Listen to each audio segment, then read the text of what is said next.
Assalamualaikum warahmatullahi wabarakatuh. Alhamdulillahilladzi khalaqal mauta wal hayata liyabluwakum ayyukum ahsanu amala wa huwal azizul ghafur. Asyhadu an la ilaha illallah wahdahu la syarika lah wa asyhadu anna Muhammadan abduhu wa rasuluhu wa habibuhu wa khaliluh. Allahumma salli wa sallim wa barik ala nabiyyina wa maulana wa habibina wa syafi'ina wa qurrati a'yunina wa maulana Muhammadin sallallahu alaihi wa ala alihi wa ashabihi wa azwajihi wa dhurriyyatihi wa man tabi'ahum bi ihsanin ila yaumil qiyamah.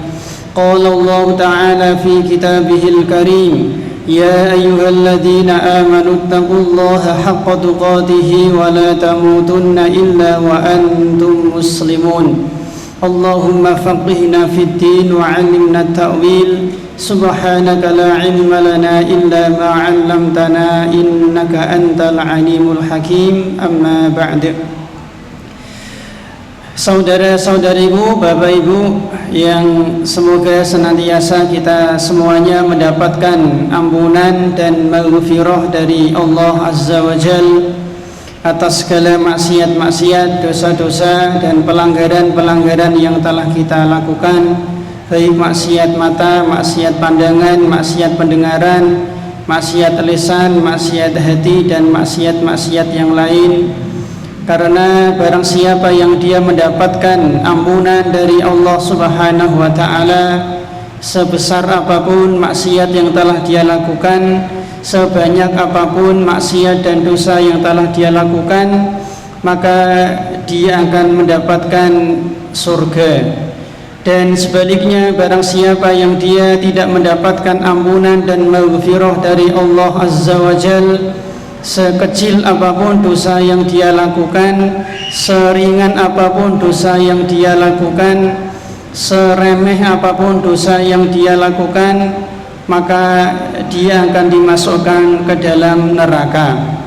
Maka yang sangat kita harapkan ketika kita meninggal dunia, ketika kita di alam barzah, ketika kita di alam mahsyar, ketika kita di alam akhirat, adalah rahmat dan ampunan dari Allah Subhanahu wa ta'ala. Si fulan misalkan dia melakukan dosa sebesar gunung, dia melakukan maksiat sebanyak jumlah tetesan air hujan, melakukan maksiat sebanyak jumlah bintang di langit, melakukan dosa dan maksiat sebanyak butiran pasir di padang pasir. Tetapi kalau Allah mengampuni, maka selesai, dia akan dimasukkan ke dalam surga, tempat yang penuh dengan kenikmatan. Sebaliknya si alan misalkan dia melakukan maksiat cuma satu kali, tetapi kalau tidak diampuni oleh Allah, maka tempatnya di neraka. Si A sejak balik usia 15 tahun dia berzina sampai usia 60 tahun misalkan. Berarti dia berzina ribuan kali, tetapi Allah mengampuninya, maka dia dimasukkan ke dalam surga. Si B misalkan dia hanya berzina sekali, tetapi Allah tidak mengampuninya, maka tempatnya di neraka. Si A misalkan dia dari usia muda dia senantiasa minum khamr, dia minum khamr, mabuk ribuan kali sampai usia 50 tahun. Tetapi Allah mengampuninya, Allah mengasihinya, Allah memberikan rahmat kepadanya, maka dia dimasukkan ke dalam surga. Sedangkan si B hanya minum khamr satu kali, satu gelas misalkan, tetapi Allah tidak mengampuninya, maka tempatnya di dalam neraka. Maka yang sangat kita harapkan, yang sangat kita inginkan ketika kita meninggal dunia adalah rahmat dan ampunan dari Allah Azza wa Jal. Semoga Allah Subhanahu wa taala mengampuni maksiat-maksiat, dosa-dosa dan pelanggaran-pelanggaran yang telah kita lakukan. Amin ya rabbal alamin.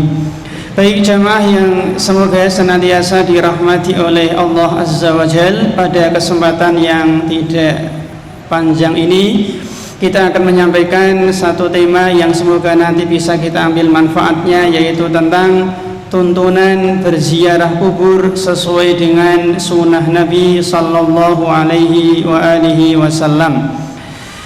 Baik jamaah yang semoga senantiasa dirahmati oleh Allah Subhanahu wa taala. Yang pertama, langsung kita mulai saja. Di antara tuntunan berziarah kubur yang sesuai dengan sunnah, yang pertama adalah melepas sandal, melepas sandal. Meskipun terjadi ikhtilaf di antara para ulama, yang pertama ada ulama yang membolehkan memakai sandal ketika kita memasuki area pemakaman, dan ini pendapatnya Abu Hanifah dan Imam Asy-Syafi'i rahimahullahu ta'ala. Dalilnya adalah hadis Anas bin Malik dari Nabi sallallahu alaihi wa alihi wasallam, innal abda idza wudi'a fi qabrihi wa tawalla anhu ashabuhu innahu la yasma'u qara'an ni'alihim. Hadis sahih riwayat Al-Bukhari dan Muslim.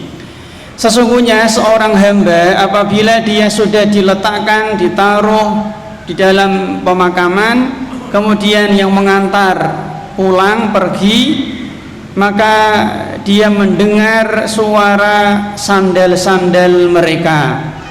Ini kabar dari Nabi sallallahu alaihi wasallam, berita gaib bahwa seorang mayat ketika dia sudah ditaruh di dalam kuburan, kemudian pengantar jenazahnya ini pulang, maka dia mendengar suara sandal-sandal mereka. Kemudian hadis yang lain dari Abu Hurairah, Nabi sallallahu alaihi wasallam bersabda, annal mayyita la yasma'u khafqa ni'alihim idza wallaw mudbirin. Hadis Al-Bazzar dalam sahihnya, sungguh seorang mayit ketika dia diletakkan di dalam kuburan, setelah yang mengantar beranjak pergi meninggalkan dia, maka dia mendengar suara kakinya, suara sandal dari orang yang mengantar. Yang ketiga adalah dalil qiyas, sebagaimana kita boleh masuk ke masjid dengan memakai sandal, kita boleh masuk ke musola untuk sholat id dengan sandal, kita boleh sholat memakai sandal. Bahkan dulu Nabi dan para sahabat terkadang mereka sholat menggunakan sandal, sebagaimana kita boleh masuk ke masjid pakai sandal, boleh masuk ke musola atau tanah lapang pakai sandal, maka kita juga dibolehkan, diizinkan untuk masuk ke area kuburan dengan menggunakan sandal. Ini pendapat yang pertama, hukumnya mubah atau boleh. Kemudian yang kedua, hukumnya makruh, dan ini pendapat Imam Ahmad bin Hanbal rahimahullahu ta'ala berdasarkan dalil dari sahabat Bashir bin Khosasiyah. Nabi sallallahu alaihi wasallam, beliau pernah melihat seorang laki-laki, anna Nabiyya sallallahu alaihi wasallam ra'a rajulan yamshi bainal kubur wa alaihi na'lani sibtiyatani. Suatu hari Nabi sallallahu alaihi wasallam pernah melihat seseorang yang masuk ke area pemakaman dan dia menggunakan sandal yang terbuat dari kulit. Faqala, kemudian Nabi bersabda, ya sahibas sibtiyatain, wahai pemakai sandal, alqi sibtiyatika, lepas sandalmu. Fanadhara ar-rajulu falamma arafa Rasulullah sallallahu alaihi wasallam khal'ahuma farama bihima. Kemudian dia menoleh, setelah dia tahu itu Nabi, maka dia melepas sandalnya dan mencopot sandalnya. Hadis riwayat Abu Dawud dan disahihkan oleh Al-Hakim. Dan ini juga dikuatkan oleh pendapat Syekh bin Baz, kemudian Lajnah Daimah dan Ibnu Qudamah. Yang ketiga adalah hukumnya haram, dan ini pendapat Ibnu Hazm. Dalilnya adalah hadis di poin yang kedua tadi. Baik, pendapat yang lebih kuat dari tiga pendapat ini bahwa masuk ke area kuburan dengan memakai sandal hukumnya makruh, tidak sampai derajat haram kecuali apabila ada uzur.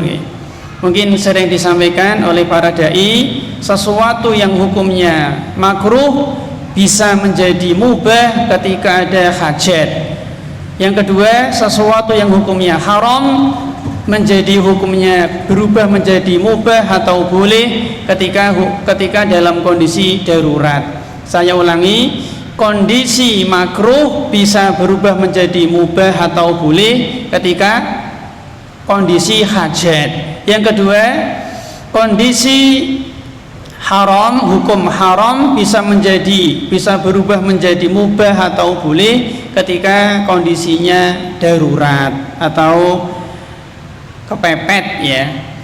Sama, karena ini hukumnya makruh ketika kita masuk ke dalam area kuburan menggunakan sandal, maka ketika dibutuhkan, mungkin kuburannya becek, kuburannya mungkin licin, kuburannya mungkin banyak beling, ya, banyak duri, banyak paku, maka hukumnya berubah menjadi mubah atau boleh. Baik jamaah yang semoga senantiasa dirahmati oleh Allah Azza wa Jalla, ini yang pertama. Untuk hati-hati kita berusaha untuk tidak memakai sandal ketika kita memasuki area pemakaman. Baik, yang kedua, di antara adab atau tuntunan Nabi Sallallahu Alaihi Wasallam ketika berziarah kubur, yang kedua adalah tidak melakukan perkara-perkara yang melanggar syariat. Tidak melakukan perkara-perkara yang melanggar syariat. Sebagaimana sholat, puasa, zakat, haji, tawaf, sa'i itu ada aturan-aturannya, maka berziarah kubur juga ada aturan-aturannya. Ziarah kubur itu secara umum itu dibagi menjadi tiga. Yang pertama adalah ziarah kubur yang bisa haram, bahkan bisa sampai derajat syirik, yaitu kalau dia melakukan perbuatan-perbuatan kesyirikan di kuburan tersebut. Yang kedua adalah hukumnya bid'ah apabila dia ingin mendekatkan diri, ingin taqarrub kepada Allah Subhanahu wa taala tapi di tempat kuburan. Ini bid'ah. Ingin mendekatkan diri kepada Allah, dia beribadah kepada Allah, ingin taqarrub kepada Allah tapi di kuburan. Ini derajatnya bid'ah. Yang ketiga adalah sunnah, yaitu apabila mengikuti tata cara dari Nabi Sallallahu Alaihi Wasallam. Ziarah kubur yang sunnah itu bisa bermanfaat untuk dua manusia. Yang pertama bermanfaat untuk orang yang berziarah, yang kedua bermanfaat untuk orang yang diziarahi. Nanti kita akan sampaikan insyaallah. Baik jamaah yang semoga senantiasa dirahmati oleh Allah Subhanahu wa taala, sebagaimana kita diwajibkan untuk mengikuti Nabi dan para sahabat ketika kita beribadah, maka dalam berziarah kubur kita juga diwajibkan untuk mengikuti Nabi dan para sahabat, karena standar kebenaran dalam beragama itu dua. Standar kebenaran dalam beragama itu dua, yaitu Nabi dan para sahabat. Nabi dan para sahabat ini berdasarkan hadis Nabi Sallallahu Alaihi Wasallam. Nabi pernah bersabda, "Alaikum bisunnati wa sunnatil khulafair rasyidin al mahdiyyin." Wajib atas kalian untuk mengikuti aku mengikuti sunnahku dan mengikuti sunnah Khulafaur Rasyidin atau para sahabat. Jadi standar kebenaran dalam beragama itu dua, Nabi dan para sahabat. Nabi dan para sahabat. Maka barang siapa yang dia menyelisihi Nabi dan para sahabat, maka dipastikan dia tersesat. Dia tersesat. Ingat, sesat belum tentu kafir, kafir pasti sesat. Sesat belum tentu kafir, tapi kalau kafir pasti sesat. Ini standar kebenaran dalam beragama itu Nabi dan para sahabat.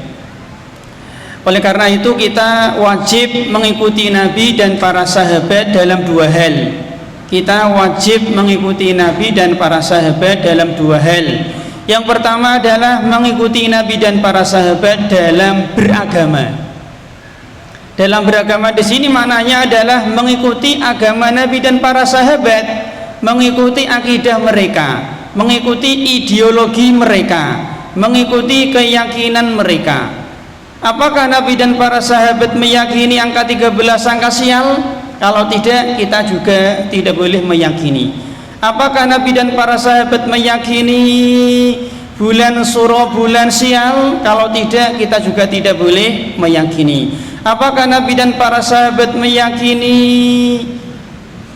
apa misalkan? Meyakini setiap malam Jumat wong mati balik omah? Nah, kalau tidak, kita juga tidak boleh meyakini. Jadi standar beragama kita itu mengikuti Nabi dan para sahabat. Agama kita, ideologi kita, akidah kita, keyakinan kita harus mengikuti Nabi dan para sahabat. Yang kedua adalah mengikuti cara beragama Nabi dan para sahabat. Yang pertama tadi mengikuti agama Nabi dan para sahabat. Yang kedua adalah mengikuti cara beragama Nabi dan para sahabat. Pasti benar, pasti selamat, pasti kita akan menjadi orang yang beruntung. Ingat ya, mengikuti cara beragama Nabi dan para sahabat. Mungkin kalimat ini semua orang mungkin sepakat ya, tetapi nanti ketika diberi contoh-contoh, dirinci, diberi contoh-contoh yang real, yang nyata, mungkin ada orang yang tidak sepakat. Misalkan contoh, apakah Nabi dan para sahabat ketika mau sholat itu membaca usolli?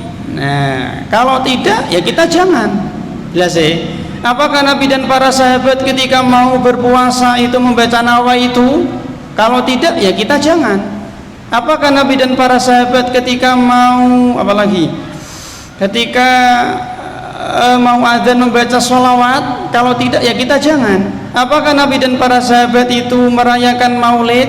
Kalau tidak, ya kita jangan. Apakah Nabi dan para sahabat itu melakukan nyewu, nyatus, haul, mendapisan, tahlilan? Tidak ya. Kalau tidak jangan kita. Itu makna rincian contoh-contoh dari tadi, mengikuti standar cara beragama Nabi dan para sahabat. Jelas ya?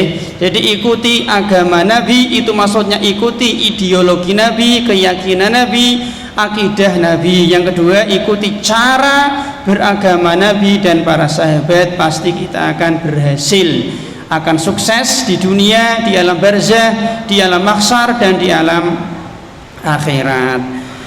Baik jamaah yang semoga senantiasa dirahmati oleh Allah Azza wa Jalla, termasuk dalam masalah berziarah kubur, kita harus mencontoh Nabi dan para sahabat. Sekarang kita akan sampaikan di sini beberapa pelanggaran-pelanggaran yang dilakukan sebagian kaum muslimin ketika mereka melakukan ritual ziarah kubur. Yang pertama adalah melakukan ritual tabur bunga. Melakukan ritual tabur bunga. Di sebagian tempat terkadang juga ada tabur kerikil, dan ini pernah saya alami waktu kecil. Jadi di pondok kami dulu itu santri-santri terkadang diminta sama Mbah Yai kerikil disiapkan dari kali, dikumbar resik gitu. Nanti dibacakan para santri sholawat nariyah 4444. Setelah itu nanti ditaruh di atas kuburan. Nah, ini tentu menyelisihi atau tidak sesuai dengan contoh Nabi dan para sahabat. Nabi SAW beliau sering berziarah kubur, tapi ternyata tidak ada satu riwayat pun Nabi dan para sahabat mereka menabur bunga. Nabi SAW pernah menziarahi Ummu Mihjan. Sinten? Ummu Mihjan ini itu dia marbot masjid, wanita yang berkulit hitam, tukang sapu masjid, kemudian meninggal dunia, dan Nabi berziarah ke makamnya dan Nabi tidak tabur bunga. Nabi SAW pernah menziarahi pemakaman Baqi dan Nabi tidak melakukan ritual tabur bunga. Nabi SAW pernah menziarahi syuhada Uhud dan Nabi tidak tabur bunga. Aisyah pernah berziarah kubur dan tidak melakukan ritual tabur bunga.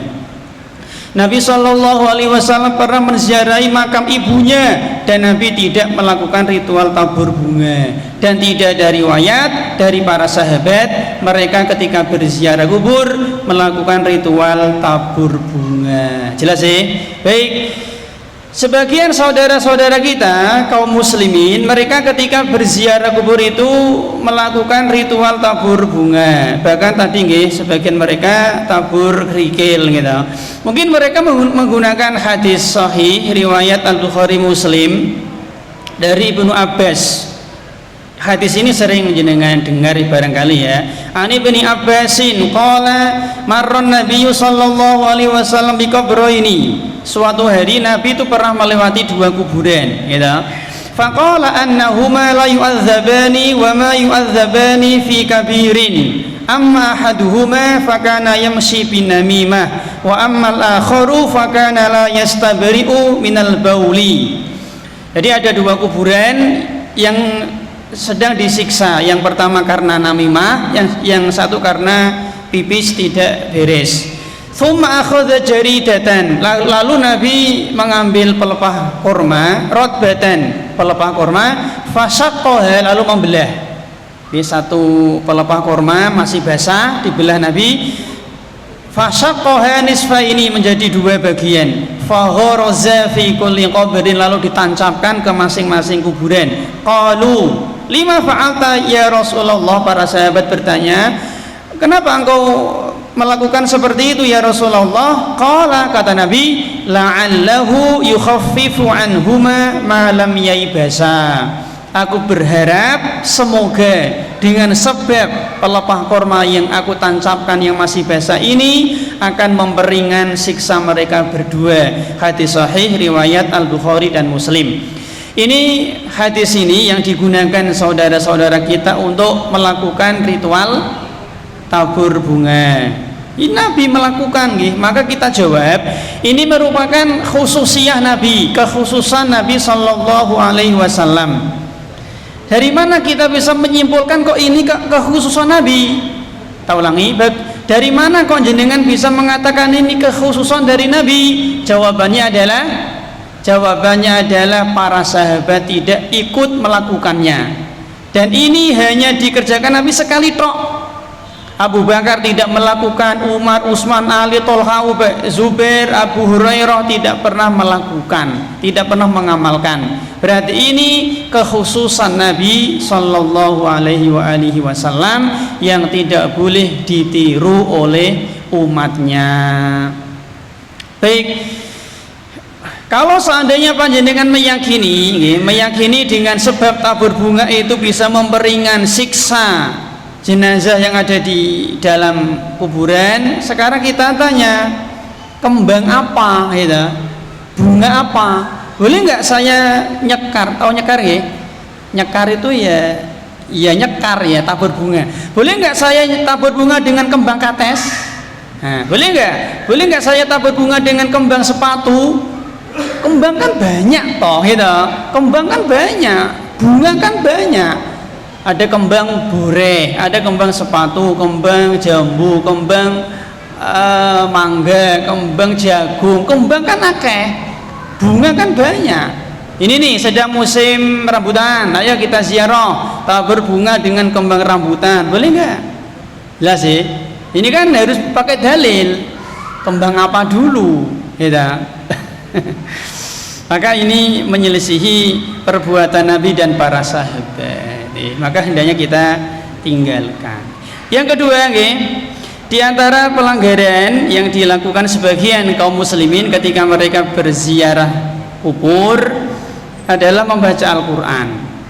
Membaca Al-Quran, baik yang dibaca itu ayat secara umum atau ayat-ayat khusus seperti surat Yasin, kemudian awal-awal surat Al-Baqarah misalkan, ini menyelisihi Nabi dan para sahabat. Tadi Pak, standar kebenaran dalam beragama itu dua ini, Nabi dan para sahabat. Nabi dan para sahabat, bukan ulama fulan, bukan 4 madhab, bukan.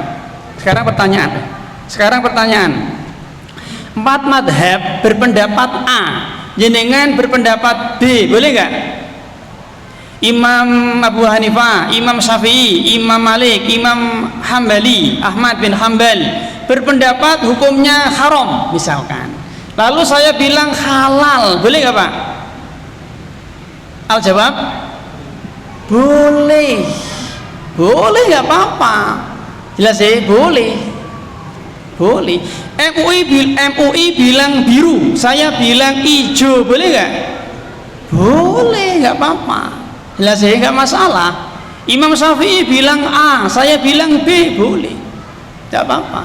Yang tidak boleh itu 2, atau 3 ya. Yang tidak boleh kita berbeda itu 3, hanya 3. 1, Al-Quran. Qala Allah, itu kan dalil. Al-Quran bilang A, wajib kita katakan A, wajib.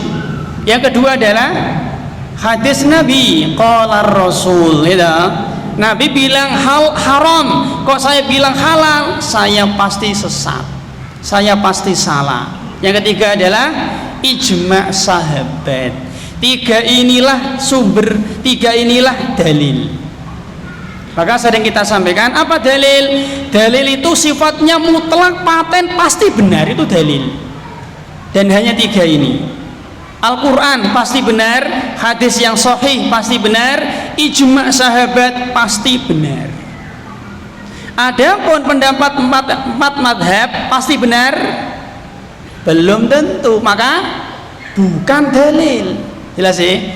Dalil itu sifatnya pasti benar, tidak ada celah kesalahan, itu dalil. Maka kalau ditanya mana dalilnya, kata Pak Ustadz, bukan dalil. Mana dalilnya Pak? Jari Mbah Yai kok, ya bukan dalil. Dalil itu kata Allah, kata Rasulullah, atau ijma' sahabat, itu dalil. Jelas sih? Jadi dalil itu sifatnya paten, mutlak, 100% pasti benar. Kalau ada celah kesalahan, bukan dalil. MUI pasti benar? Belum tentu, maka bukan dalil. MUI bilang A, saya bilang B, nggak masalah. Tadi 4 madhab mengatakan halal, jenengan bilang haram, boleh? Boleh, nggak apa-apa, dan nggak usah ragu-ragu. Tapi kalau Allah sudah bilang halal, wajib kita bilang halal, wajib. Nabi bilang haram, kita wajib bilang haram. Jelas sih? Hanya 3 ini yang pasti benar. Lah, nanti kita lihat. Memang ada ulama yang berpendapat boleh membaca Al-Quran di kuburan, atau boleh menghadiahkan pahala membaca Quran kepada mayat. Tapi ingat tadi, pendapat ulama bukan dalil, justru butuh dalil. Kita ulangi, pendapat ulama bukan dalil, karena bisa benar bisa salah, tapi pendapat ulama justru butuh dalil.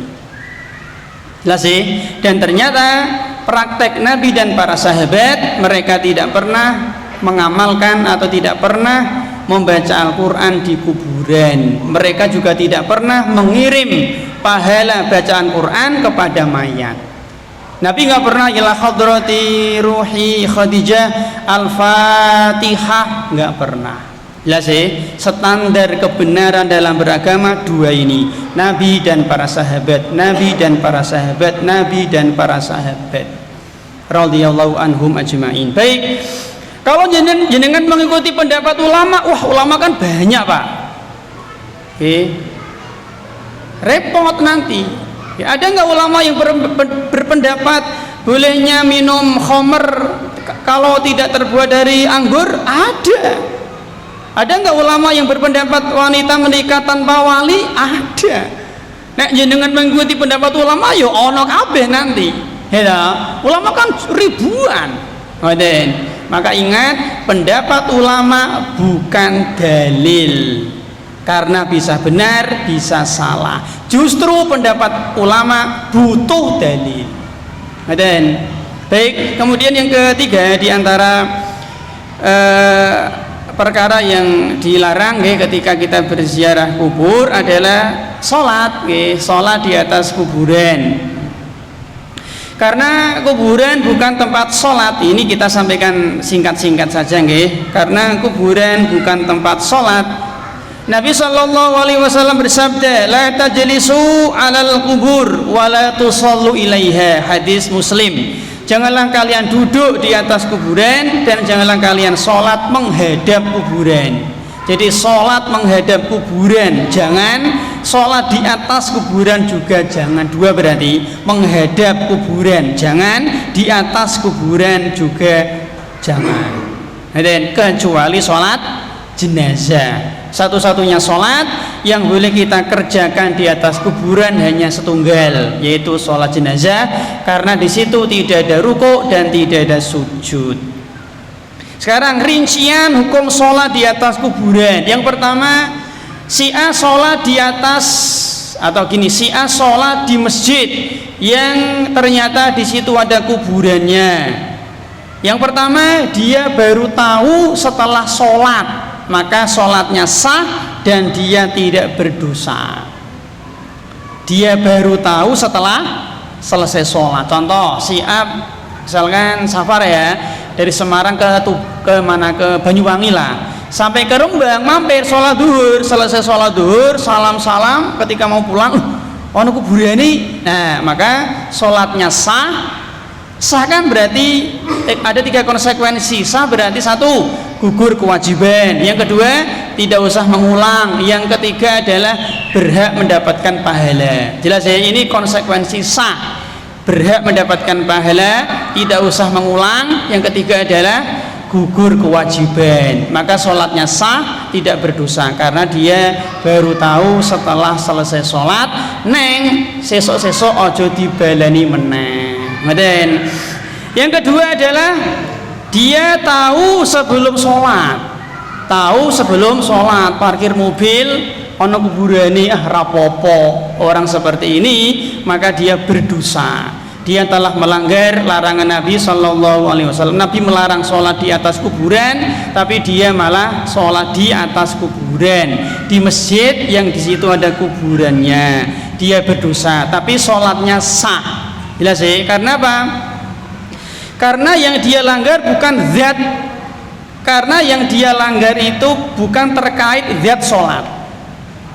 Meskipun dia melanggar, tapi yang dilanggarkan bukan terkait zat sholat, maka sholatnya sah, tapi dia berdosa. Sama ada orang yang dia sholat dengan menggunakan baju lenyolong, apakah sholatnya sah? Pendapat yang kuat sholatnya sah, tapi dia ini dosa. Kenapa? Karena larangan memakai baju colongan ini kan bukan larangan zat sholat toh, maka nggak apa-apa. Maksudnya nggak batal ya, sholatnya sah. Dan wudu menggunakan air nyolong, maka wudunya sah, karena nyolong ini kan bukan berkaitan dengan zat wudu. Bisa dibedakan nggih? Ngeten Pak. Yang ketiga, ada orang yang dia sengaja mencari-cari kuburan agar bisa sholat di situ, dan dia meyakini, dan dia meyakini nek sholat di situ lebih utama, lebih afdol, lebih barokah, lebih dicintai Allah, lebih berpahala. Ini jatuhnya ke syirik kecil. Jelas ya? Jatuhnya ke syirik kecil. Dari mana Pak? Dari sisi mana kok jenengan menghukumi syirik kecil? Dia meyakini kalau ada masjid yang dicari campur yang ada kuburannya itu mengandung keberkahan. Padahal ada satu kaidah nggih, ja'lu syai'i sababan wa laysa bisababin minal syirkil azhar. Menjadikan sesuatu yang bukan sebab menjadi sebab maka termasuk syirik kecil. Jelas ya? Ja'lu syai'i sababan wa laysa bisababin minas syirkil azhar. Menjadikan sesuatu yang bukan sebab menjadi sebab maka termasuk syirik kecil. Dia menjadikan kuburan sebagai sumber keberkahan, ini termasuk syirik kecil. Yang terakhir adalah dia sholat di tempat itu yang ada kuburannya dengan niat, dengan tujuan untuk takarrub, mendekatkan diri kepada penghuni kubur. Nah, ini jatuhnya ke syirik besar, syirik akbar yang pelakunya diancam kekal di neraka abadi selama-lamanya, dan tentunya sholatnya tidak sah. Baik, kemudian berikutnya ya, di antara pelanggaran yang sebagian manusia melakukannya, misalkan menyiram air di kuburan. Dan ada keyakinan-keyakinan tertentu, ini dilarang, nggak boleh menyiram kuburan dengan air disertai dengan keyakinan-keyakinan tertentu tanpa dalil, Pak. Tadi sudah kita singgung, Pak. Berakidah, berkeyakinan, berideologi itu harus dengan dalil. Ngerti, Pak? Jadi kita berakidah, kita meyakini sesuatu itu harus dengan dalil. Jenengan belum pernah lihat jin, tapi kan jenengan tak tanya, jin diciptakan dari api, tahu dari mana, Pak? Dalil. Maden, kan perkara gaib toh, kan keyakinan toh, harus dengan dalil. Kita yakin seyakin-yakinnya, kita belum pernah ketemu malaikat. Kita ditanya, malaikat diciptakan dari cahaya. Berapa jumlah sayapnya malaikat Jibril? Pinten, Pak? 600. Kok ngerti dari mana? Dalil. Itu kan keyakinan.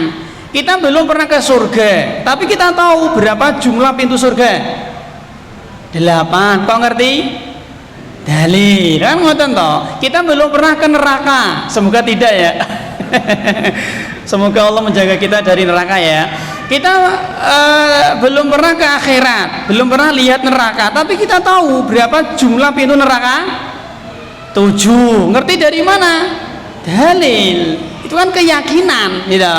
Nah, meyakini itu harus dengan dalil. Sama kalau ada orang yang meyakini setiap malam Jumat wong mati balik ngomah, ini kan perkara gaib, Pak. Mana dalil? Kalau enggak boleh lu. Gitu, enggak boleh. Tidak boleh. Baik, jadi nggak boleh menyiram menyiram kuburan dengan air dengan keyakinan-keyakinan tertentu. Ini tentunya tidak boleh, nggak usah, jangan. Kemudian di sebagian tempat saya pernah mendapati ini, Pak. Sebagian orang memberi cedeng malah. Saya pernah takziah ngantar jenazahnya Pak Takmir itu Masjid Al Ikhlas dulu itu, ono kuburan ono cetingnya barengi, Pak, cedeng sama kendi. Ya, di sini nggak tahu ya, cedeng, kendi, kadang juga nanti ada payung. Nah, ini untuk apa? Saya nggak tahu juga ya. Ya, akhirnya kan kuburan ini malah singuk, angker koyok-koyok gitu. Jangan ya. Cedeng lumayan, Pak, kulkas ya ya. Aneh gitu kan perbuatan orang-orang jahil nih, karena rata-rata nggak ngaji, nggak paham mereka. Jangan nih. Kemudian sebagian orang ketika dia mau ziarah kubur itu, dia berziarah ke makam tokoh tertentu dulu. Jadi misalnya contoh, si A mau ziarah ke makam bapaknya, dia harus pamit ke makam tokoh di sini. Ya mungkin Mbah Danyang ya. Ke sini baru ke sini. Sama si B datang mau ziarah ke mbahnya, ke sini dulu baru ke sini. Ini ada seperti itu loh, Pak. Ini nggak boleh. Karena seolah-olah ini pamitan ke sini. Ini siapa ya? Ini nggak boleh seperti ini. Nggak boleh.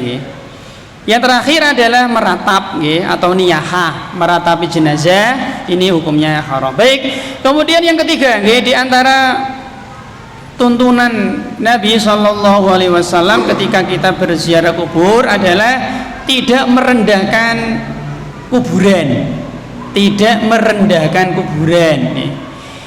Di antara bentuk-bentuk merendahkan kuburan, meremehkan kuburan, menghinakan kuburan, misalkan duduk di atas kuburan, menginjak-injak kuburan, ngidoni kuburan, gitu. Maaf BAB BAK ning kuburan, bal-balan neng kuburan, angon sapi neng kuburan. Mungkin jenengan nggak pernah lihat, Pak, kadang ono lho, gitu. Angon wedhus neng kuburan, gitu. Atau apalagi menjadikan kuburan jadi wisata religi. Ini menghinakan, ini malah wisata, Pak. Enggak boleh ya. Nabi Shallallahu Alaihi Wasallam bersabda, la tajlisu alal kubur, janganlah kalian duduk-duduk di atas kuburan. Hadis Muslim. La ayyajlisa ahadukum ala jamrati fatuhriqa thiyabahu fatakhlusa ila jildihi khairan lahu min an yajlisa ala qabrin. Hadis Muslim. Sungguh seseorang di antara kalian itu duduk di atas bara api lalu terbakar bajunya, gitu, kemudian sampai kulitnya terbakar, itu lebih baik daripada dia duduk-duduk di atas kuburan. Maka hukumnya haram kita menghinakan, merendahkan kuburan, jangan ya. Baik, berikutnya adalah Pak, di antara tuntunan ketika kita berziarah kubur adalah mendoakan kebaikan kepada penghuni kubur, ya. Mendoakan kebaikan kepada penghuni kubur.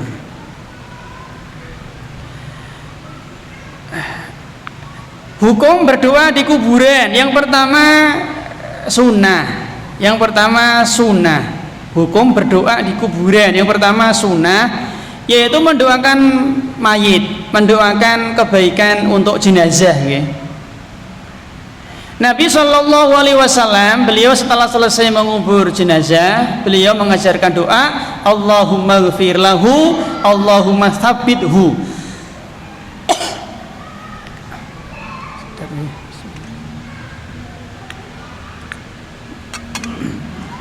Allahumma ghfir lahu, Allahumma tsabbithu, Allahumma ghfir lahu, Allahumma tsabbithu. Ya Allah, ampunilah dia, tetapkanlah dia, kokohkanlah dia agar bisa menjawab pertanyaan malaikat, nggih. Ini bisa diulang-ulang, hadis Abu Dawud. Yang kedua hukumnya syirik, hukumnya syirik, yaitu berdoa dengan menjadikan mayat jenazah sebagai wasilah. Berdoa dengan menjadikan mayat jenazah penghuni kubur sebagai sarana tawasul.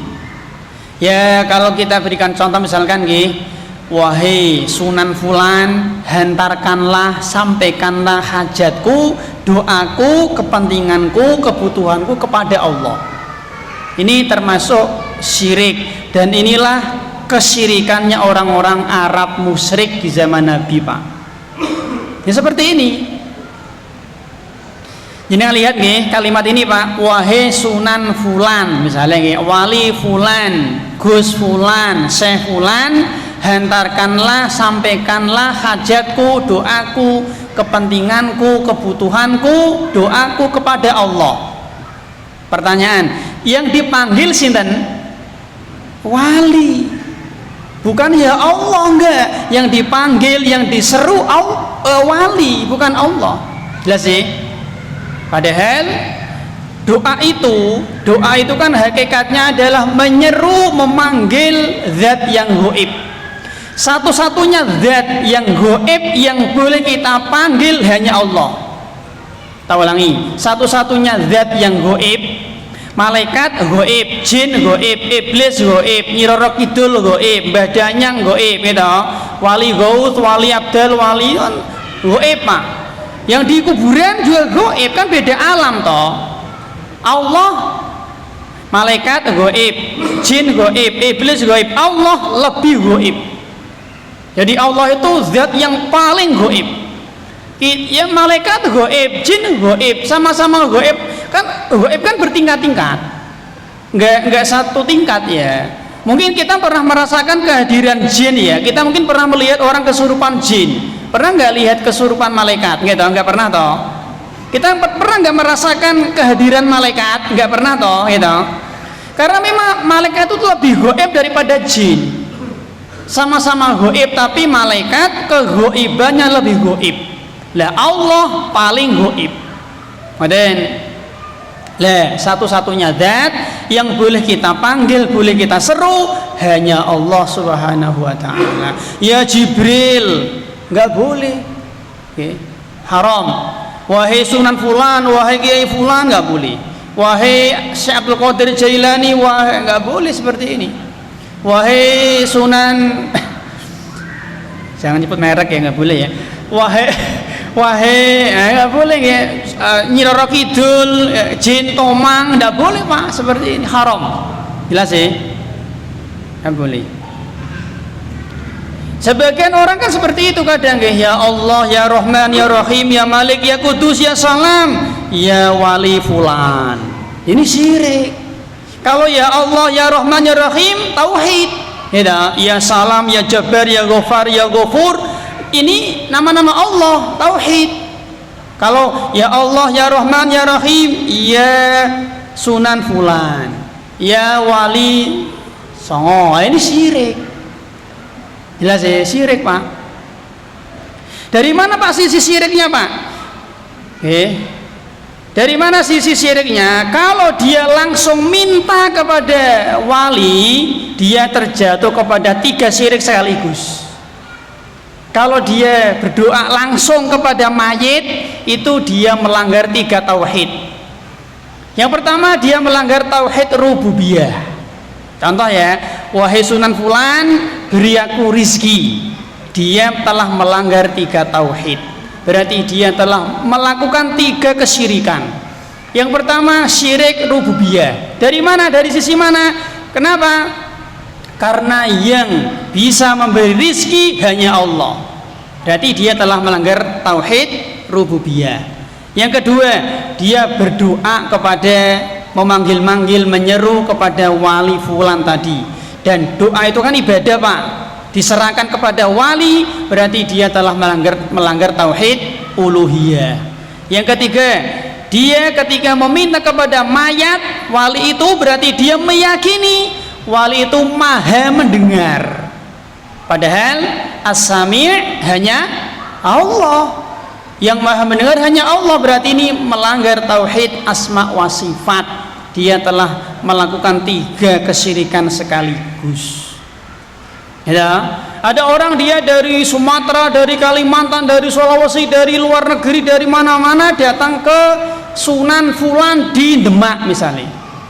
Padahal Sunan ini orang Jawa asli misalkan, dengan bahasa Kalimantan, bahasa Sunda, bahasa Jawa, bahasa Arab, bahasa Sulawesi, bahasa Kalimantan, semua orang minta sama dia dengan berbagai macam bahasa.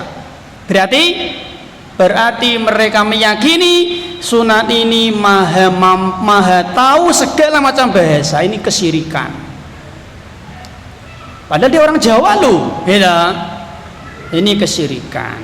Maka kita berusaha untuk menjauhi perkara-perkara seperti itu. Yang ketiga, ini juga termasuk syirik, ini sama, yaitu berdoa langsung kepada mayat. Ini tadi kan menjadikan mayat sebagai tawasul, gitu. Kalau ini enggak langsung, malah wahai Sunan Fulan, beri aku rizki. Wahai Sunan Fulan, beri aku hujan. Nah ini syirik, bahkan termasuk syirik akbar. Ya ini malah mengganggu mayit lah, ganggu malah. Ingat lagi, jenazah itu, mayit itu, mereka sibuk antara 2 hal. Sibuk dengan azab atau sibuk dengan nikmat. Kalau dia orang solih, orang yang sudah mati sibuk dengan nikmat kubur. orang yang jahat, orang-orang kafir, mereka sibuk dengan siksa kubur. Jangan diganggu, malah ganggu. Ngeten Pak. Pengine ziarah kubur malah ganggu Mbah Wali, sakit. Kemudian yang berikutnya Bapak Ibu yang berbahagia, yang keempat berdoa kepada Allah Subhanahu wa taala, tetapi dia meyakini berdoa kepada Allah tapi sengaja di kuburan, di sisi kubur wali itu dengan meyakini untuk tabarruk. Nah ini jatuhnya ke syirik kecil tadi. Ya Allah, ini dia yang dipanggil Allah, ya Rahman, ya Rahim, ya Malik, ya Kudus, tapi dia meyakini kalau doanya di sisi kubur wali fulan tambah mustajab, lebih makbul, lebih afdol, lebih berkah. Nah ini jatuhnya ke syirik kecil. Syirik kecil itu pelakunya tidak sampai keluar dari Islam. Jadi ada syirik besar, ada syirik kecil, ada dosa besar. Kalau syirik besar, syirik besar itu pelakunya pasti di neraka, itu pasti. Kalau syirik kecil pelakunya belum tentu di neraka. Pendapat yang lebih kuat artinya kalau diampuni oleh Allah, ya insya Allah dia langsung bisa masuk surga. Yang ketiga adalah dosa besar, sama pelakunya juga belum tentu masuk neraka kalau mendapatkan ampunan dari Allah Subhanahu wa taala. Yang terakhir, yang kelima adalah menyengaja berdoa di kuburan. Dia minta sama Allah, tidak bertawasul kepada mayat, tidak minta kepada mayat, tidak meyakini mayat itu memberi keberkahan, tapi dia hanya berdoa di sisi kubur. Ini bid'ah. Karena apa? Karena kuburan bukan tempat ibadah. Dan baik, jamaah yang semoga senantiasa dirahmati oleh Allah Jalla Sya'nuhu. Berikutnya diantara tuntunan kita ketika kita berziarah kubur adalah tidak melakukan safar, tidak melakukan perjalanan jauh sampai safar dengan sengaja untuk berziarah kubur, tidak melakukan jarak safar untuk melakukan ziarah kubur dengan sengaja. Nabi SAW bersabda, hadis Al-Bukhari Muslim, hadis yang sudah sering kita dengar, la tusatur rihal illa fi thalathati masajid.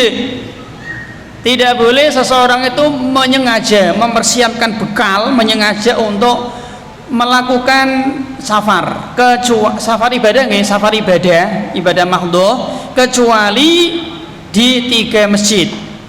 Yang pertama adalah Masjidil Haram, yaitu di kota Mekah. Yang kedua adalah Masjidil Aqsa di Palestina. Yang ketiga adalah di masjidnya Nabi, Masjid Nabawi di kota Madinah. Jadi boleh kita melakukan safar untuk ibadah, dalam rangka ibadah hanya di 3 masjid ini. Baik, sebagian saudara-saudara kita, pangapunten, sebagian mereka itu ingin mendekatkan diri kepada Allah, ingin takarub kepada Allah, harus bersusah payah, berlelah-lelah ke Banten dulu, ke Jombang dulu, ke Demak dulu, ke mana lagi Pak? Cirebon dulu, kasihan, ke Kudus dulu, sayang sekali.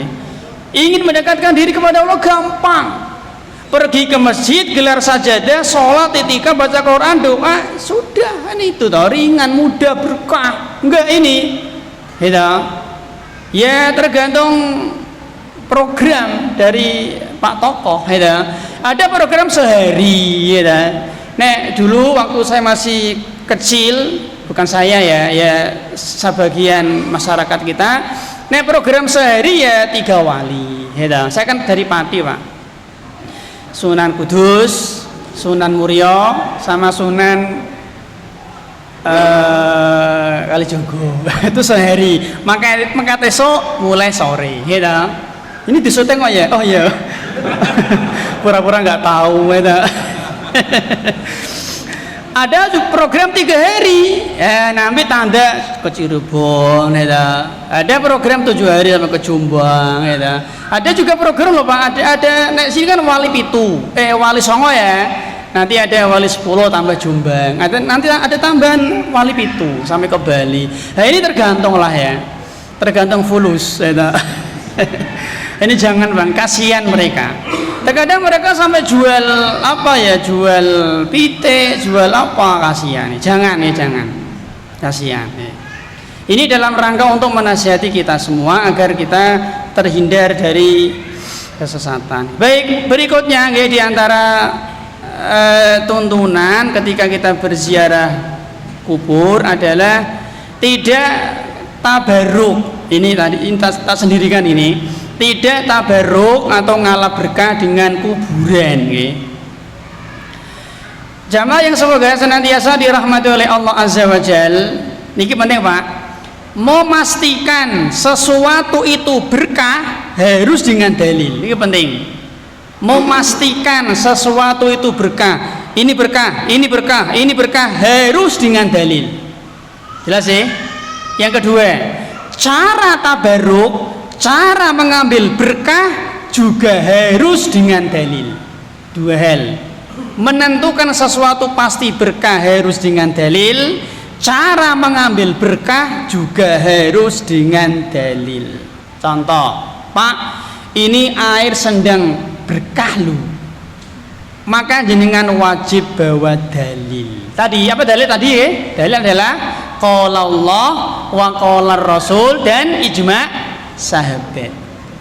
Loh, jenengan kok meyakini ini air berkah, air sendang berkah Mas? Jari Mbah Yai, dalil? Bukan. Jari Mbah Kakung, dalil? Bukan. Jelas ya? Kata Allah. Mana surat apa? Ayat berapa? Kata Nabi, hadis apa? Mana kitabnya? Dari mana sumbernya? Itu dalil. Jadi kalau kata kiai, kata Gus, kata saya bukan dalil. Mas, itu pohon keramat loh. Maka harus bawa dalil. Mana dalil pohon keramat? Jelas ya? Jadi menentukan ini berkah, ini punya khasiat, itu pakai dalil loh Pak. Nggak boleh sembarangan. Karena kalau nanti ini dibiarkan tanpa dalil, aku ya iso, Mas. Ini songkok berkah loh. Nah, itu. Nanti sembarangan, orang akan sembarangan Pak. Ada apa sedikit, ini peci berkah, ini sepatu berkah, ini selendang berkah, ngarang akhirnya kan rusak, gitu. Merusak tatanan kehidupan beragama. Nggak boleh. Menentukan sesuatu itu berkah harus dengan dalil. Contoh misalkan manusia berkah seperti para nabi, yaitu berkah. Para rasul, jumlah nabi 124.000, jumlah rasul 313. Fisik mereka, zat mereka itu berkah, badannya berkah Pak, keringetnya, baju bekasnya, apalagi bekas minumnya, bekas cokotannya, bekas makannya itu berkah, ludahnya berberkah. Nah, dan bisa dilihat di surat Yusuf ketika Nabi Yakub buta karena bertahun-tahun menangis Nabi Yusuf dibuang ke sumur itu kan. Nabi Yusuf akhirnya sampai ke Mesir, bertahun-tahun pisah, akhirnya Nabi Yakub kan buta. Maka Nabi Yusuf mengirim baju bekasnya dititipkan kepada saudara-saudaranya, lalu diusapkan ke matanya Nabi Yakub. Kata Allah, fartadda basira, langsung kontan kes, matanya langsung bisa melihat, sembuh karena bekas baju Nabi Yusuf berkah. Nabi Shallallahu Alaihi Wasallam pernah meludahi matanya Ali bin Abi Thalib, gitu, ketika menjelang perang Khaybar, lalu langsung sembuh. Ini Nabi, ludahnya berkah, bekas minumnya, bekas cokotannya berkah. Lah selain Nabi tidak berkah, selain Rasul tidak berkah. Sebagian saudara-saudara kita, mereka meyakini nggih bekas minumnya Mbah Yai berkah, Pak. Nah, di sini kurang tahu ya. Sebagian orang seperti itu. Meyakini bekas minumnya Mbah Yai, bekas minumnya Ustadz, bekas minumnya Gus Fulan itu berkah. Nah, sekarang kita tanya, Pak. Mas, jenengan tidak yakin bekas minumnya Mbah Yai berkah? Nah, kita tanya. Berkah. Sekarang kita tanya, kiai yang mana? Kan gitu. Kiaimu, kiaiku, kiai kan wakil apa nggih? Kiai kan ya ribuan toh. Apa sebatas orang Mbah Yai langsung berkah wani kowe ngombe. Ibu anu kiai wakil ombeni ya berani dia. Ini kan standarnya kan nggak jelas akhirnya. Kalau jenengan meyakini bekas minumnya Mbah Yai berkah itu kiai yang mana? Kiaimu, kiaiku, kiai yang mana, Mas? Jelas ya? Nggak bisa dia. Nah, dan apalagi sekarang kan banyak orang yang gampang jadi kiai, apalagi di daerah saya nih, asalkan bisa mimpin manakibah ya Mbah Yai, ya. Jelas ya. Jadi standarnya nggak kurang apa ya, dawabitnya itu kurang jelas, dan dawabitnya kurang jelas. Ya. Baik. Yang kedua air zam-zam, nah, ini air berkah. Boleh kita memastikan air zam-zam pasti berkah, boleh. Yang ketiga misalkan batu apa ya, hajar aswad ya. Hajar aswad itu batu berkah dari langit, boleh kita pastikan. Waktu berkah seperti Lailatul Qadar, bulan Ramadan, boleh. Pohon berkah seperti pohon kurma, seperti pohon zaitun berkah. Tempat berkah, Raudhah berkah. Tadi Masjid Nabawi, Masjidil Aqsa, Masjidil Haram berkah. Kitab berkah, kitab Al-Quran. Nah, ini contoh-contoh sesuatu yang dia pasti berkah karena ada dalilnya. Yang kedua, cara untuk mengambil berkah juga harus dengan dalil. Contoh, Al-Quran kitab berkah. Allah Subhanahu wa taala berfirman di surat Shad ayat 29, Kitabun anzalnahu ilaika mubarak. Allah mensifati Al-Quran dengan mubarak, kitab yang berkah. Jelas ya? Yang kedua di Al-An'am ayat 92, wa hadza kitabun anzalnahu mubarak. Jadi Al-Quran itu kitab berkah. Sebagian orang ingin mengambil berkah, ingin tabaruk dengan Al-Quran dengan cara diusap-usap, diambung-ambung, dicium-cium, disunggi-sunggi. Boleh? Boleh apa? Nggak boleh. Ingin mengambil berkah dari Al-Quran dengan cara digantung neng ngarep lawang, digantung neng mana Pak, di mobil, digantung di kamar, nggak boleh seperti itu. Al-Qurannya berkah, tapi cara mengambil berkahnya keliru. Jelas sih? Nah, bagaimana cara mengambil berkah dari Al-Quran? Dibaca, ditadaburi, diamalkan, didakwakan, dan seterusnya. Dan termasuk contoh yang kedua misalkan Hajar Aswad, ini batu dari surga, jadi dia termasuk batu yang berkah. Panjenengan misalkan panjenengan misalkan belum pernah umroh, belum pernah haji misalkan semoga Allah Subhanahu wa taala memudahkan kita bisa ke tanah suci Bang amin Panjenengan misalkan wes rindu pengen umroh misalkan rindu pengen umroh, terus sampai di Mekah, sampai di depan Ka'bah ternyata sepi, enten Pak, sepi ra ono wong, askar yo ra ono misalnya ini sepi lah ya, sepi Pak, sepi, mungkin istirahat sepi Pak. Lalu jenengan tiba-tiba ngambung Hajar Aswad, diwambung setengah jam, boleh nggak Pak? Boleh nggak Pak? Boleh nggak? Al-jawab tidak boleh, nggak boleh. Kita itu disunahkan untuk mencium kapan? Sambil tawaf. Maten, orang kok sepi, wambung terus, nggak boleh, nggak boleh. Tawaf dulu, jenengan mau tawaf baru cium. Jelas ya, jadi ada aturannya, nggak sembarangan Pak. Dan toa baru nanti cium Hajar Aswad. Ngerti Pak? Jadi jangan sampai kita salah untuk mengambil berkah. Caranya juga harus dengan dalil. Nah sekarang kita lihat mana dalil berkahnya kuburan. Nah ini nggak ada dalam agama Islam, tidak ada kuburan berkah. Berkah itu adanya di masjid. Kita ulangi, berkah itu adanya di masjid, bukan di kuburan. Ingin mencari berkah di masjid, caranya ya sholat, zikir, baca Quran, itikaf, doa, wirid dan seterusnya. Di kuburan tidak ada berkah. Berkah itu adanya di masjid. Kalau seandainya ada kuburan yang berkah, maka tentu kuburan Nabi yang berkah, kuburan para Nabi. Dan fakta kenyataannya Allah Subhanahu wa Ta'ala justru sengaja merahasiakan, menyembunyikan kuburan para Nabi. Satu-satunya kuburan Nabi yang 100% bisa dipastikan hanya kuburan Nabi kita Muhammad Sallallahu Alaihi Wasallam.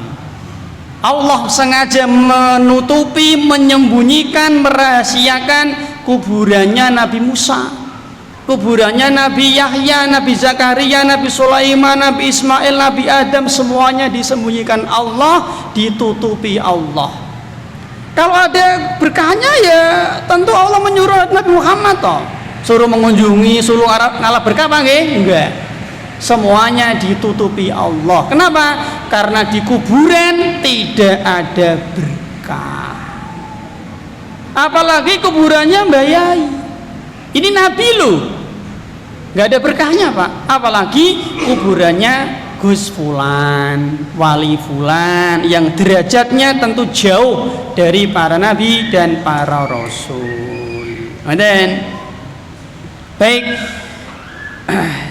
jamaah yang semoga senantiasa dirahmati oleh Allah Subhanahu wa Ta'ala, termasuk dalam agama kita itu tidak ada kuburan keramat. Tadi untuk menentukan kuburan itu keramat harus pakai dalil. Kalau enggak nanti orang sembarang orang bisa ngomong ini kuburan keramat loh, ini keramat loh. Ya dari mana? Nggak bisa seperti itu. Ya, yang ada itu kuburan yang dianggap keramat. Kita ulangi, tidak ada kuburan keramat. Yang ada kuburan yang dianggap keramat. Artinya belum tentu keramat, tapi dikeramatkan. Dan termasuk meyakini berkahnya biji tasbih, akik, ini nggak boleh akik berkah, keris berkah, air bekas untuk nyuci pedang naga puspa berkah. Ini nggak boleh seperti itu misalkan Pak nggak boleh peci berkah, kiswah, bahkan batu Ka'bah itu berkah. Enggak, itu batu biasa loh Pak. Batu Ka'bah itu batu biasa itu. Jelas sih.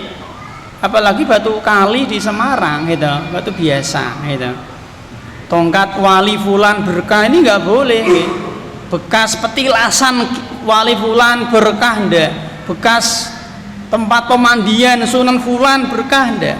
Enggak boleh, harus dengan dalil. Tadi dalil qala Allah wa qala Rasul wa qala sahabah, itulah dalil. Bukan kata orang, kata Mbah Kakung, kata jarene, bukan dalil itu. Enggak boleh. Enggak boleh. Sebagian orang terkadang Pak, ada sebuah makam terkadang itu patoknya dikasih kain mori Pak, terkadang. Itu nanti kalau sudah setahun kadang diganti loh. Istilahnya ganti luwur apa saya kurang tahu. Itu semakin belesek, itu semakin mahal loh Pak. Itu terkadang dilelang loh, terkadang ya. Itu mahal Pak, kan jutaan, mengerikan ya. Ya nanti akhirnya kan jimat, nggak boleh Pak, haram. Sebagian orang terkadang ngalah berkah dengan lemah kuburan, batu nisan kuburan, pasir kuburan. Ini mengerikan sekali. Sayang sekali sayang, jangan panjenengan. Boleh nggak Pak kita salaman dengan Mbah Kiai? Boleh nggak Pak salaman dengan Kiai? Boleh. Tapi kalau kita salaman dengan kiai dalam rangka ngalah berkah, tidak boleh. Kita ulangi, salaman dengan kiai, ulama, kiai, gus, bagus, boleh. Tapi ini dalam hati meyakini salaman dengan kiai itu dalam rangka ngalah berkah, tidak boleh. Salamannya ento, tapi meyakini kalau nanti saya salaman dengan bayi untuk berkahnya itu tidak boleh. Jelas ya, tidak boleh Pak. Sebagian orang kan antri panjang dalam rangka untuk ngalah berkah dengan cara salaman dengan kiai, ini nggak boleh. Berikutnya ya, diantara tuntunan Nabi ketika berziarah kubur adalah menata niat atau tujuannya untuk mengingat akhirat. Ketika kita berziarah kubur itu punya tujuan untuk mengingat akhirat atau mengingat mati. Nabi SAW bersabda, zurul kubur fa innaha tudzakkirukumul akhirah. Hadis Muslim. Berziarahlah kalian ke kuburan karena dengan berziarah itu bisa mengingatkan kalian kepada akhirat. Dalam suatu riwayat mengingatkan kematian. Pak, Bu, ingat ya, inti ziarah kubur itu satu sebenarnya, yaitu ingat mati. Itu inti dari berziarah kubur, ingat mati, ingat akhirat, bukan mendoakan. Mendoakan bisa nggak dari rumah? Bisa, ya. Dari masjid bisa, nggak harus datang ke kuburannya. Makanya intinya itu bukan mendoakan, mengingat mati. Ini kata Nabi, mengingat akhirat, mengingat mati dan mengingat akhirat. Lah, tujuan ziarah kubur itu yang sesuai sunnah itu ada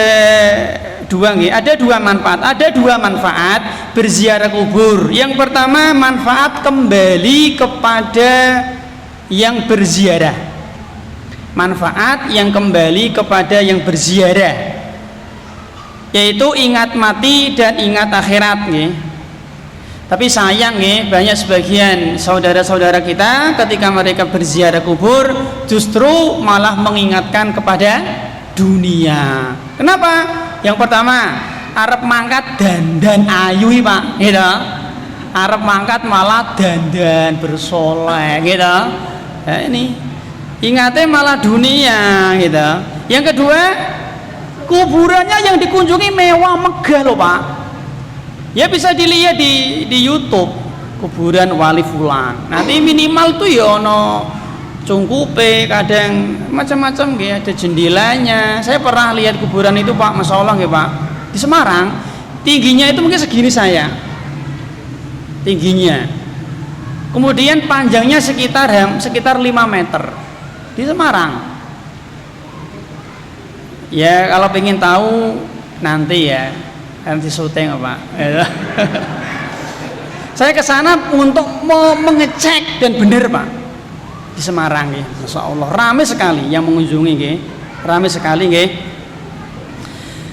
Jadi ketika berziarah itu mereka justru malah tujuannya mencari dunia, ingat dunia, bukan akhirat. Harap ujian nasional, ziarah kubur. Ben dagangannya laris, ziarah kubur. Ben dadi caleg, ziarah kubur. Arep mantu, ziarah kubur. Ben karirnya lancar, ziarah kubur. Dunia kabeh, dunia semua. Ben anaknya pinter, ziarah kubur. Bahkan di sebagian tempat itu arep mantu ziarah se, arep nyunati anaknya ziarah se. Mungkin pamitan mungkin barangkali Pak. Bahkan sebagian orang itu menghafal Quran di sisi kuburan ada loh Pak kayak gitu. Ben cepet apal. Ini berarti dia meyakini lebih afdol. Ini nanti jatuhnya ke syirik kecil loh, nggak boleh. Jadi ada sebagian santri itu yang ngapal ke Quran bukan di pondok, tapi di sisi kuburan pendiri pondok itu, terkadang seperti itu. Jelas ya, ini nggak boleh seperti itu. Yang kedua adalah manfaatnya kembali kepada mayat, yaitu dengan cara didoakan, didoakan kebaikan, terutama kebaikan akhirat terutama. agar mendapatkan rahmat Allah, diampuni dosa-dosanya, dimasukkan ke dalam surga, diselamatkan dari neraka, dijembarkan kuburannya, diberi teman yang lebih baik daripada teman di dunia, dan seterusnya. Baik, kita percepat. Berikutnya diantara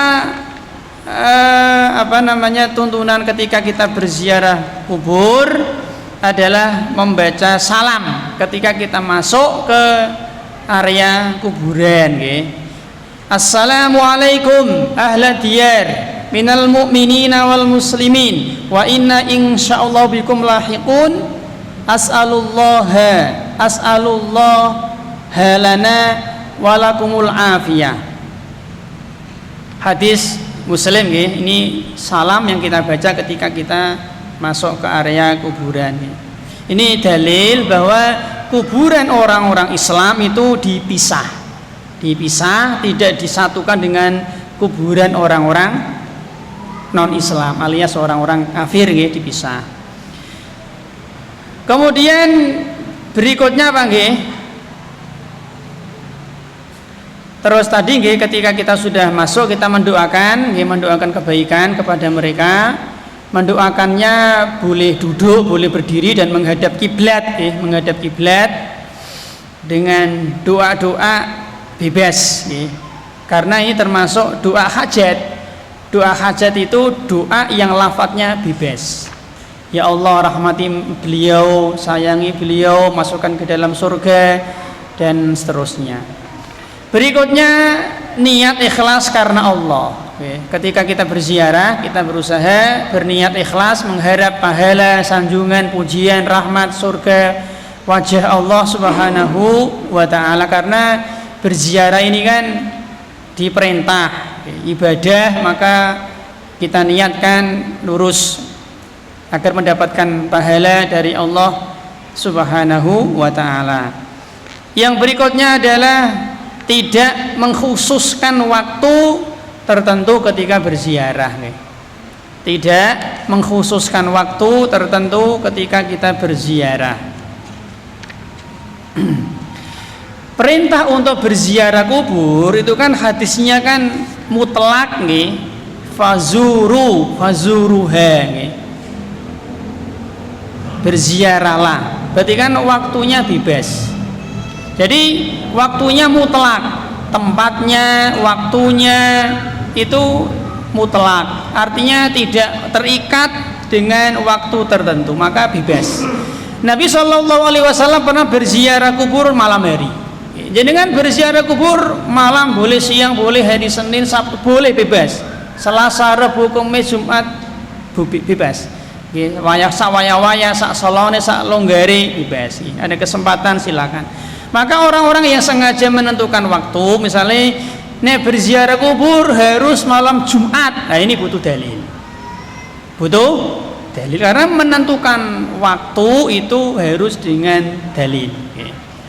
Membaca surat Al-Kahfi harus malam Jumat, nah itu butuh dalil.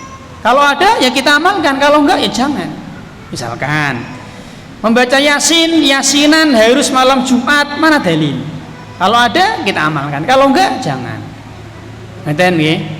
Menentukan waktu, tempat, jumlah bilangan itu harus dengan dalil, Pak. Kalau enggak nanti bisa jatuhnya ke bid'ah. Membaca istighfar 3 kali selesai sholat, membaca tasbih, takbir, tahmid 33 harus dengan dalil.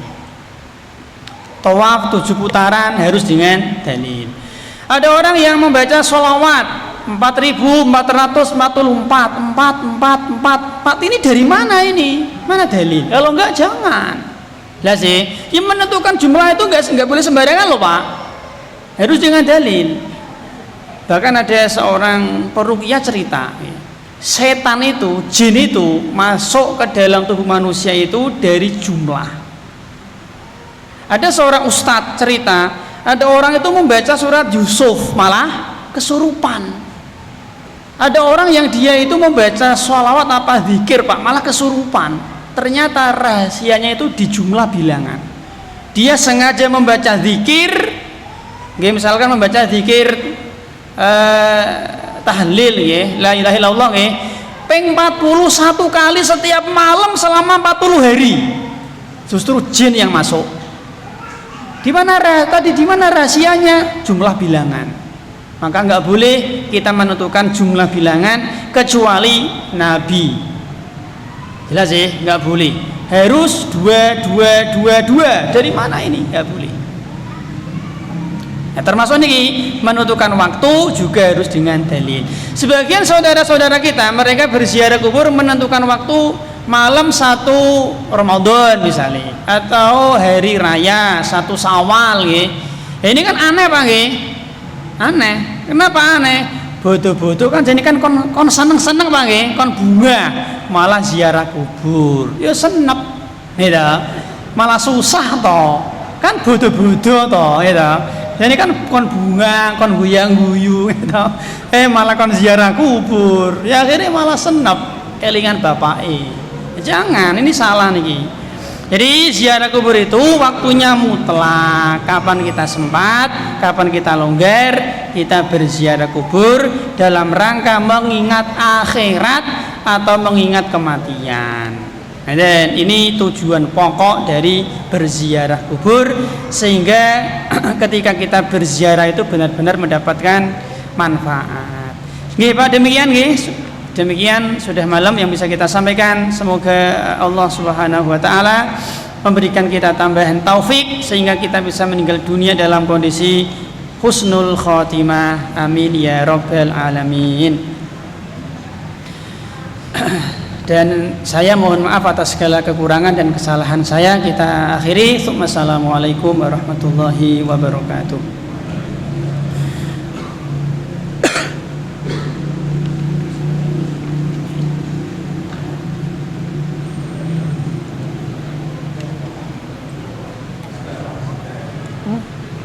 Kamu siapa? Salaman gini aja. Kelas berapa kamu, Dek? 1. SD.